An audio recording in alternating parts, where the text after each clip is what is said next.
Today we're going to talk about Utada Hikaru. That's right, we've got a tier list of the Utada Hikaru discography. Turns out Utada Hikaru has a new album this year, and I saw some other Utada Hikaru tier lists, and they were all wrong. So, yeah, here's the most up to date Utada Hikaru tier list. And yeah, we're going to talk about all of the studio albums, I guess, of Utada Hikaru, not including the best of albums, because that's kind of a waste of time talking about on a list like this. And I will also include the, I guess, the albums Utada Hikaru did that aren't under the name Utada Hikaru. So, yeah, let's get into that. So, first off, well, I guess it only makes sense that we start at the beginning. It's this album. And so the artist is U3, and the album is called Star. It's from 1993. So basically, what this album is, it is a Utada family album. That's right.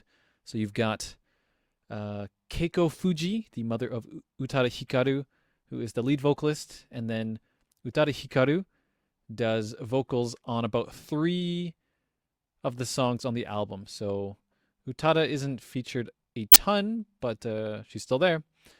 And of course, it's produced by Utada Teruzane, Papa Utada. So you've got Papa Utada, Kikufuji, and Utada Hikaru. And Utada Hikaru was, I think, about 8 or 9 years old when this was recorded. Probably more like 9 years old. And yeah, 1993. It's kind of a weird time when we're still in that transition between the 80s style and the 90s style. So yeah, I mean, it sounds really dated. Even for 1993, I would think it sounds dated. But it's not a bad album. You've got some Enka ballad stuff, synth pop, dream pop. I mean, stylistically, it's kind of all over the place. And yeah, there's even like a little bit of city pop vibe on one of the songs. And yeah, Utada Hikaru has this really cute prepubescent voice. So her voice is totally different from the voice we know today. But yeah, it's cool. I feel like if I was this family, I would also love to do an album like this. Just a little family album. Cherish the memories. It's not amazing. Production's not great, but whatever. Let's put it there for now. You know what?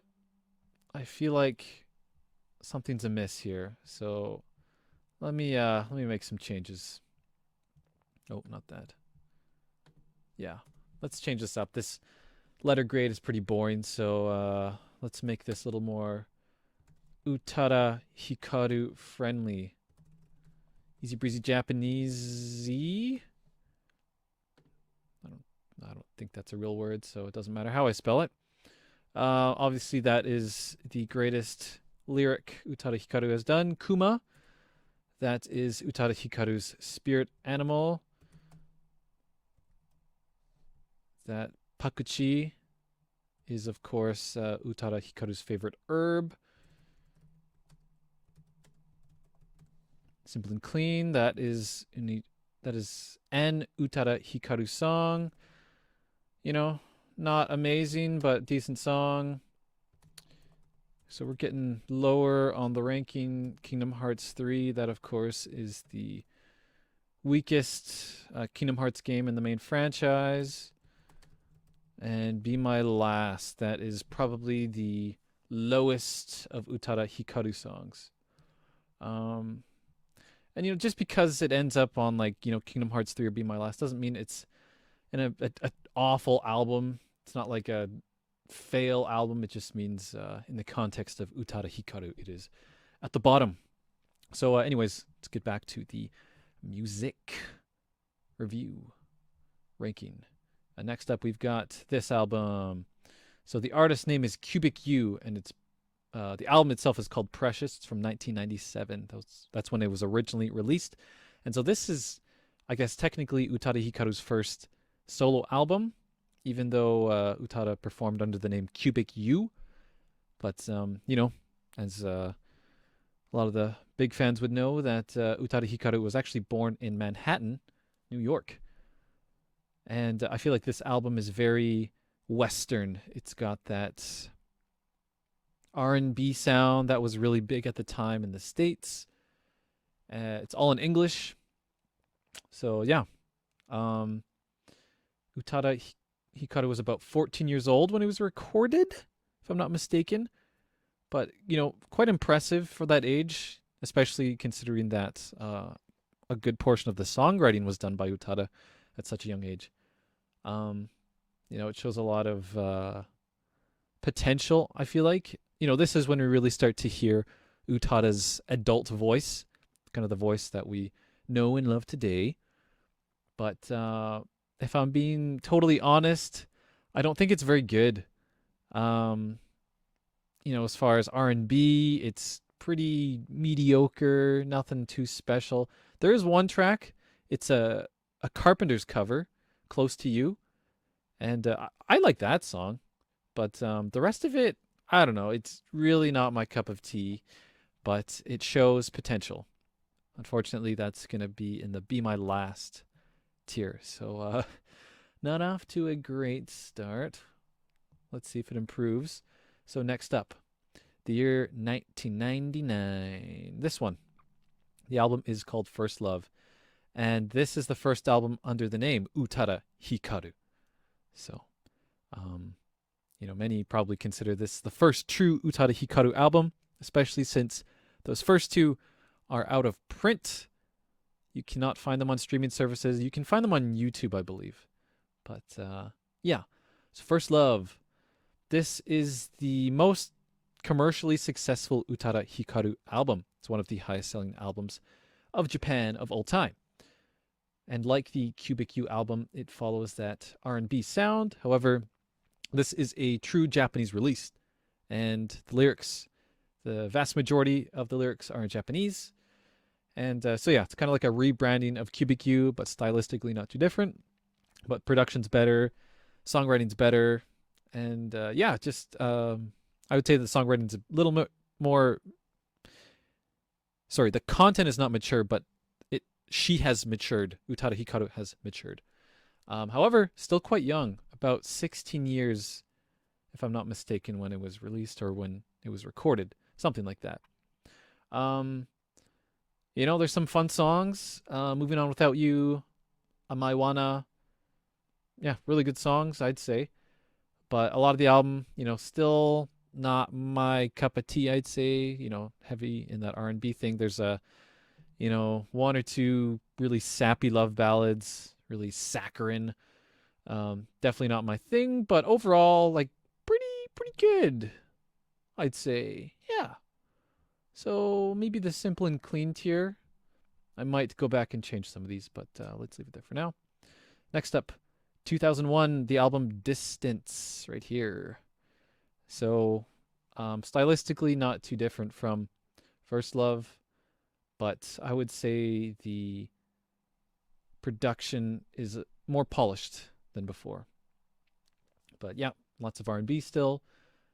And yeah, I don't know. So with First Love, I feel like some of the songs are longer than necessary. And the same problem still is on this album. The album itself is about 15 minutes longer, not including the bonus tracks. So not a great thing, in my opinion, but I feel like First Love has higher highs and lower lows, whereas Distance is a little more consistent, I suppose. Yeah, anyways, there's like a rock song. But it's Drama, that's the name of the rock song. I wanted to like the song and I respect the direction, but I feel like it just didn't pan out very well. I don't feel like Utada Hikaru's voice, or at least in this song, really suited the rock very much. It sounds kind of like Shinaringo, but I don't know, kind of like a watered down Shinaringo song. So yeah, but decent album. I don't know if I'm gonna leave it behind First Love, but I'd say they're about equal. Anyways, next up we're gonna go swimming. That's right. The next album is called Deep River from 2002. So yeah, maybe you can tell by the cover alone, but black and white. I'd say this album is more melancholic, more melancholy than before, and it's I'd say a shift in style, although there is still some R&B stuff on here, so not totally devoid of that, but mostly not R&B. But yeah, I think it's a very pretty album. I honestly, it's an improvement in every way. So yeah, I like it. It of course has the really famous song, the Hikari or Simple and Clean, the English version. So this is the era when a lot of Western like gamers became aware of Utada Hikaru, thanks to the uh, inclusion of Hikari or Simple and Clean in Kingdom Hearts 1. And yeah, this is actually when I first became aware of Utada Hikaru as well, this era. So very nostalgic for me. This album also has, I think, the first truly great Utada Hikaru song, which is Sakura Drops, the opening. So yeah, we're going to put that in Pakuchi. It's getting better and better. And next up, this is the Exodus album from 2004. And so a quick note here, if you look at the cover closely, maybe in a bigger version of it, you'll notice that it says Utada and not Utada Hikaru. So this is actually marketed a bit differently than the previous albums. This is technically a Western release. And yeah, it's all in English. So kind of going back to the Cubic U days. And I think one of the most interesting things about this album is that Utada teamed up with the famous, I think we still remember Timbaland. I remember Timbaland, very famous American producer, especially in the late 2000s. Yeah. So he's the producer for this album. And he actually has joint songwriting credits for like 2 or 3 songs on this album. But yeah, I feel like Timbaland overall got better a few years after this. I don't feel like his production skills are great on this album. I feel like it's actually taken a step back from the Deep River 2 years earlier. But yeah, this album's weird. It's got some really weird lyrics. I think stylistically, it's the most diverse, which is a good or bad thing depending who you talk to. But yeah, the lyrics are crazy. Some of the songs are much darker than before. There's some like lewd lyrics. If you listen to the song "The Workout," yeah, kind of surprising. But yeah, maybe I think this is probably like a meaningful album to Utada Hikaru because like especially at the time, it seems like there's a lot of like creative freedom. So Utada could kind of try out different things and be more experimental with the lyrical themes and whatnot. But yeah, some of it's just kind of cringy. Not gonna lie. So I'm gonna read some lyrics here. So one song says, "You're easy breezy and I'm Japanesey." Kind of mentioned that before. It's like a super cheesy line, but it's actually really funny and great in a way. Another song has, "I showed him how people in the Far East get down." Kind of weird. And then another song says, "Can you and I start mixing gene pools? Eastern, Western people getting naughty, multilingual."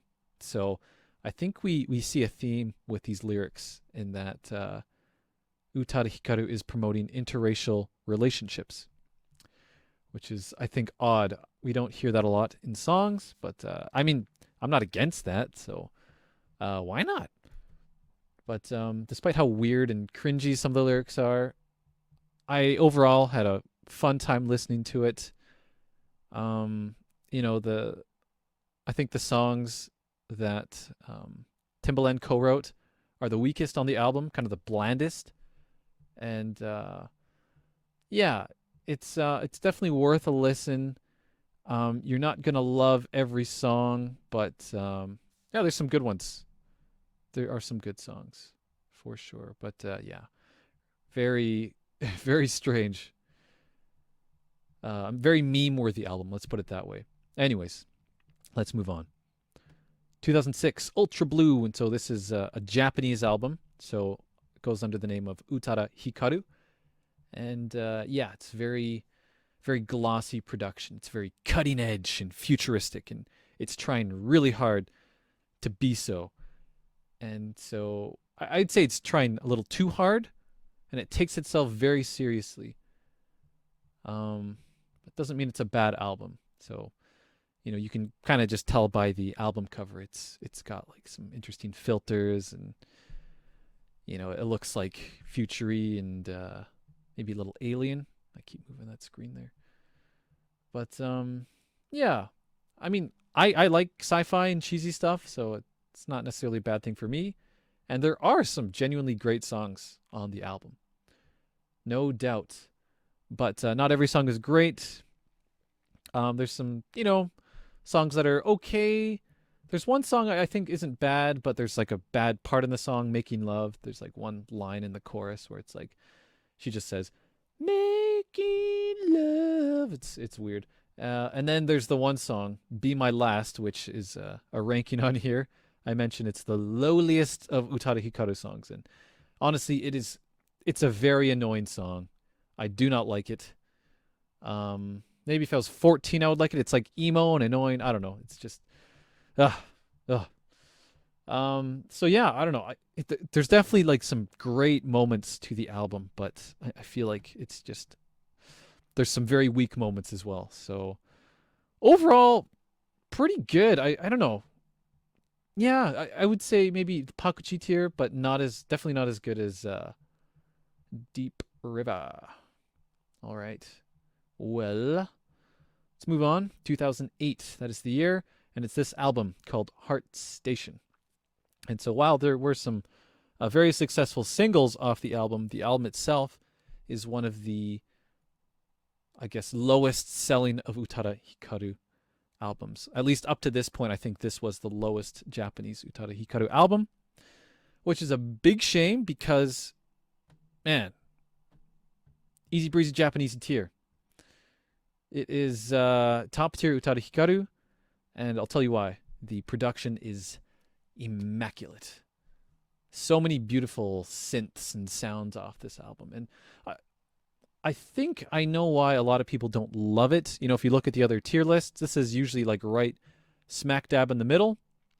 But Heart Station, it's certainly not ambitious. It doesn't take itself too seriously like Ultra Blue did. And I would say songwriting wise, it's less complex than what we got previously. But, I feel like there's like these subtle things in the arrangement, in the production, the mixing, mastering is flawless. And the songwriting is just solid. Like it's not like you don't hear a lot of new stuff, but it's just, all the pieces just fall in the right place and it hits all the notes perfectly. Such a good album. One of the best J-pop albums of all time, for sure. And, cool thing about this album is that it actually brings back some of the R&B elements that we heard, in the turn of the century there. And so I kind of criticize those albums for that, but I feel like the R&B on this album is done in such a way, like it sounds really fresh and modern. So it's kind of like mixing like the old style, but the experience and then the modern sensibilities together. So like Kiss and Cry, Prisoner of Love, still very R&B, but very modern. And then of course there's the cute laid back Boku wa Kuma song. Excellent, very cute. And yeah, that's one of the tier lists. And so since that, I think her Instagram has Kuma in it. And yeah, practically perfect. So Heart Station, thank you very much. Next album. This is the one. That's the name of the album. 2009. And so, look at the cover. It does not say Utada Hikaru. It just says Utada. So it is an English album. It's basically a follow-up of Exodus. And it's a faithful sequel to Exodus at that. Basically everything I said about Exodus applies to This Is the One. Yeah. So lyrics are just as crazy as before. It's an English album. Dang, I don't know, man. This album's weird. Lewd. Let me read some of the lyrics. I like doing this.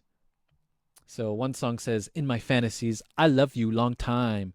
During my 9 to 5, I'm thinking 6 and 9s." Whew.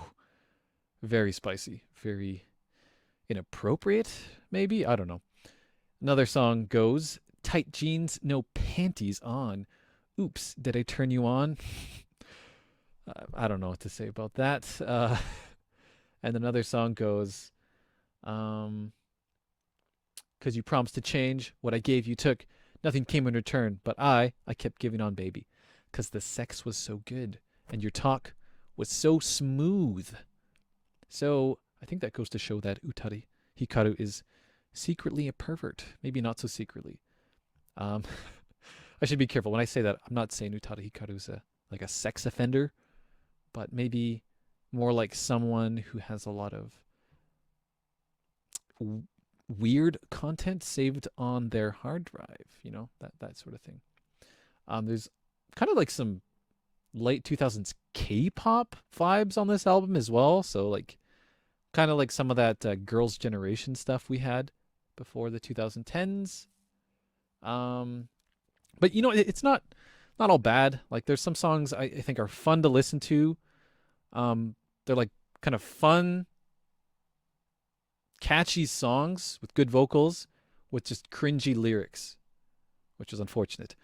But I would say there's one song on here that doesn't have cringy lyrics, at least not for me, and is like just a solid song, that Apple and Cinnamon. But the rest of it is like, yeah, I don't know. It's very much like Exodus, but not as good. I don't know. Maybe like that. No. Oh, whoops. Guess I have to move that. Let's do that. I feel like they have better replay value than the U3 album. Anyways, let's continue on. So, Phantom. I guess it's French for ghost, and this came out in 2016. So that's a pretty big jump. And so I think it was 2010 Utada Hikaru actually retired from music. And yeah. However, Utada came back in 2016 with this album. And yeah, I think the cover is beautiful. Like this is probably my favorite album cover art out of all of the discography there. Yeah. A little more French on this album as well. The song Ore no Kanojo has a little bit of French lyrics in it. But yeah, I guess another interesting thing is I guess this is kind of like a shift in Utada Hikaru's career. And so you'll notice a lot more live instrumentation this album and onward. And there's a duet with one of my favorite singers, Shina Ringo. But now for the criticisms. I don't love this album, and I feel bad for not loving it. I feel like there's a lot of reasons why I should, perhaps. You know, the Shina Ringo inclusion. And I think this is a very emotional and personal album for Utada Hikaru. So there's actually some themes from their mother passing away. However, I didn't connect with the album so much.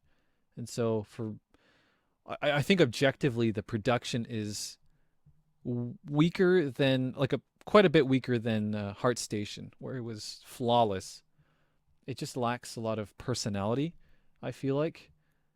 And honestly, I think the biggest letdown on this album is the duet with Shina Ringo. I mean, don't get me wrong, it's like a fairly pretty song, but it's just a big letdown. Like there's just really not a whole lot going for it. And the fact that it's like one of the most underwhelming songs on the whole album, I think is kind of like a waste of a duet. Like why bring this really respected peer of Utada Hikaru's? Like they're basically peers for about 2 decades at this point.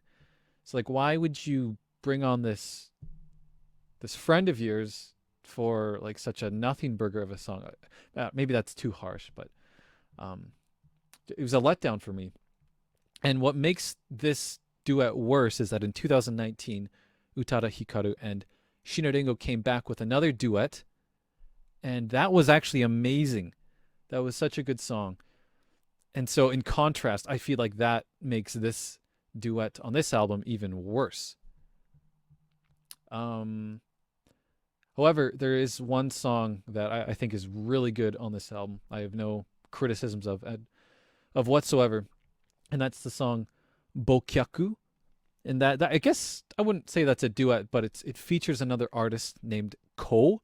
It's a Japanese hip hop artist, and stylistically, it's very different from anything Utada Hikaru's done before. It's kind of like an ambient song, really, very beautiful, slow, but a very powerful song for sure. Very emotional. Yeah, highly recommended you listen to that one. I guess another criticism. I should probably move on, but the final song on this is Sakura Nagashi, which was actually released in 2012. And so a pet peeve of mine is when an artist slaps on a song that's like 3 or 4 years old, and it's not a like a new version of the song. It's not a remix. They just slap on the old song onto an album so many years later. Utada Hikaru is not the only one guilty of this, but it bugs me. Not a fan of that. But despite the criticisms, like it's not a bad album. Is it better than those? I'll leave it there for now. I might change my mind. So next up, we've got Hatsukoi 2018. Very plain album cover, I'd say. And I kind of like to make fun of this album. I like to call it Mom Pop. So I would say Mom Pop technically started with the Phantom album, but I feel like Utada Hikaru like really leaned into that sound. So just imagine the target audience are mothers who shop at grocery stores and push around strollers. Uh, anyways, I guess I should explain myself why I think that way. So, pleasant music, fairly wholesome, I'd say, but a little bit vanilla. Not that being vanilla is a bad thing. Vanilla is actually a pretty good flavor. And like I would say the songwriting is, less energetic and emotionally probably more simple than the last one. But I don't know. I think it had some really good vibes. I really liked it. Just some really pretty songs, and it's just very pleasant. I don't know. I feel like goes to that idea. More is less, or sorry, less is more. Less is more. I feel like Heart Station kind of showed that to some extent as well. But just very nice. It's got a song Pakuchi no Uta. So Pakuchi, kind of mentioned before. But I think the cool thing about this song, to me, it sounds like a spiritual successor to the laid-back Boku wa Kuma from a few years back. So I like songs like that. And I think the production's actually really good. I think it's better than Phantom. And perfect gift for a parent in the 35 to 45 age range. It's gonna go in the Kuma tier. Yeah, it's that good. I think it deserves that. Anyways, we're on the last one. Bad Mode, the most recent. Oh, I guess I have to put it somewhere. I'll just leave it there for now. It's not going to stay there, don't worry. Bad Mode 2022, latest album from Utada Hikaru. I feel like it's a nice reflection of a lot of her past work. So, for example, the opening song, I feel like has these kind of choppy, quick burst melodies that are kind of similar to what we heard on Ultra Blue. That's cool. There's another song on this album, Kimi ni Muchu, which I feel like is like Stay Gold Part 2. Stay Gold was a song from Heart Station. So, yeah, nice to have callbacks like that. And I think the production is actually really good. Probably the best since Heart Station. Um, yeah, I feel like the live instrumentation is more predominant on this album compared to the last two, which is nice. It gives it like a really smooth atmosphere. Um, yeah, and I feel like it's a little more adventurous than Hatsukoi as well, and I think it works really well. There's some attitude on this album. Oh, is there ever? You've got the song "Bad Mode," and I think it's the first Utada Hikaru song to have like some like legitimate profanity on it. So hopefully that doesn't scare off anyone. But yeah, it was actually pretty shocking to hear the first time. But solid song for sure. And Kibun Janai no, that's a really interesting song off this album because I feel like it goes full circle to the very first Utada Hikaru album, the U31 from 1993. And so I kind of mentioned Utada Hikaru has a like a prepubescent voice on that album. And on this song, there's a very small section where we hear Utada Hikaru's son singing, who's probably around the same age Utada Hikaru was when they recorded the U3 album. And I find there's a lot of similarities to the voices. Young Utada and then young Utada's son. So, very cool. What else should I say about it? Oh yeah, Face My Fears. That's a song on this album. And it's by far the weakest on the record, the new record. It's got like dubstep on it. Personally, I think it's kind of annoying. I wouldn't say it's like be my last tier, but definitely the weakest on the album. Kind of brings it down a little bit. And on the version I have, there's 3 versions of this song on the album, which is crazy. Yeah, actually, if you go to YouTube, you can find like a live studio version of Face My Fears, which is actually surprisingly good considering I don't like the studio album versions, but then like the live version is yeah, like way better for some reason. And it didn't end up on the album. What the heck? So yeah.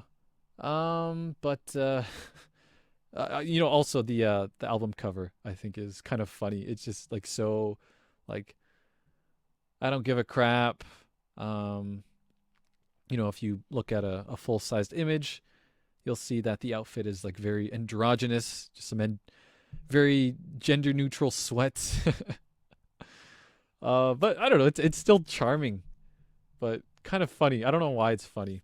Um, I don't know, but I like it. It's just it looks so like intentionally lazy, you know, calculated laziness, which I think at Utada's age, they've definitely deserved it.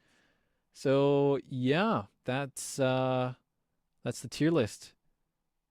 Please go in the comment section and tell me how wrong I am, how much you disagree with this list. Let me just look over this, make sure I don't need to make any changes. But